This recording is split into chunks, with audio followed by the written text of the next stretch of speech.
Shalom sahabat yang baik hati, salam sehat selalu bagi kita semuanya. Marilah kita bersatu di dalam doa. Kasih karunia dan damai sejahtera dari Allah Bapa dan dari anaknya Tuhan Yesus Kristus kiranya menyertai kamu sekalian. Amin. Firman Tuhan bagi kita pada hari ini dari Markus 2 ayat 27.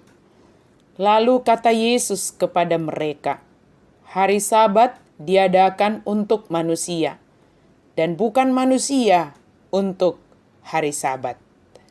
Dungi didokma tunasida. Alani jolmaido ubain nadia turhon hari Sabat. Dang alani ari Sabat ubahen naditoppa jolmai. Sabat diadakan untuk manusia. Taurat Allah mengatakan bahwa tidak boleh menuai pada hari Sabat. Dapat kita baca dalam Keluaran 34 ayat 21. Hukum ini mencegah para petani agar tidak serakah dan tidak mengabaikan Allah pada hari Sabat. Hukum ini juga melindungi para pekerja agar tidak bekerja melampaui batas. Orang Farisi menafsirkan tindakan Yesus dan para murid yang memetik gandum dan memakannya ketika mereka berjalan melewati ladang seperti menuai. Karena itu, mereka menilai Yesus melanggar hukum Taurat. Tetapi Yesus dan para murid jelas tidak menuai gandum untuk keuntungan pribadi. Bukan untuk mendatangkan sesuatu hal yang mendatangkan keuntungan yang sangat besar untuk dijual misalnya, yang akan menjadi mereka simpan hasilnya, tidak. Mereka hanya mencari sesuatu untuk dimakan saat itu. Sementara orang Farisi fokus pada kata-kata dari peraturan, sehingga mereka tidak menangkap maksud dari perkataan aturan tersebut. Allah mengadakan hari Sabat untuk kebaikan manusia.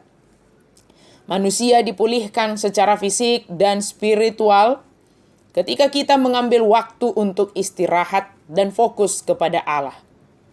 Bagi orang Farisi, peraturan Sabat menjadi lebih penting daripada istirahat Sabat.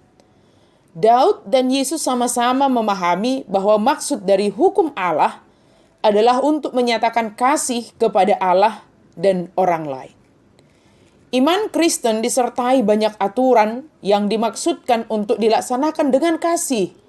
Aturan-aturan kita itu semua bukan hanya aturan Sabat. Semua aturan yang diberikan oleh Tuhan bagi kita itu dimaksudkan untuk dilaksanakan dengan kasih.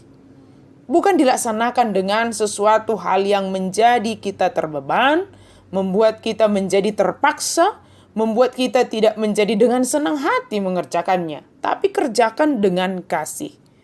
Itu menjadikan kasih menjadi peraturan tertinggi. Tetapi juga menggerakkan orang Kristen untuk berkorban, berdisiplin, dan bertanggung jawab secara pribadi. Peraturan-peraturan Sabat sangat berkaitan dengan maksud Allah dan untuk kebaikan manusia. Peraturan Sabat jika dipahami dengan benar menunjukkan karakter Allah. Peraturan Sabat jika dilaksanakan dengan benar itu adalah untuk kebaikan manusia. Peraturan Sabat jika dipahami dengan benar menunjukkan karakter Allah, maksud Allah, kebaikan manusia, karakter-karakter Allah yang penuh kasih. Peraturan Sabat yang benar menolong orang masuk ke dalam keluarga Allah. Sahabat yang baik hati, aturan Sabat disampaikan bagi kita adalah untuk kebaikan dan keberlangsungan kehidupan manusia. juga melatih manusia supaya tidak jatuh kepada keserakahan serta penuh rasa peduli kepada sesama.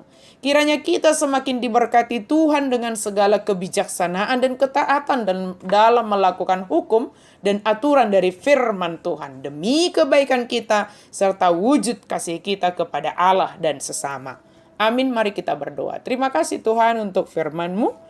Biarlah kami kiranya memahami segala aturan perintah-Mu Tuhan di dalam kasih, dan kami mengerjakannya sebagai wujud kasih kami kepadamu ya Tuhan, dan kasih kami kepada sesama. Dalam nama Yesus kami berdoa dan bersyukur. Amin.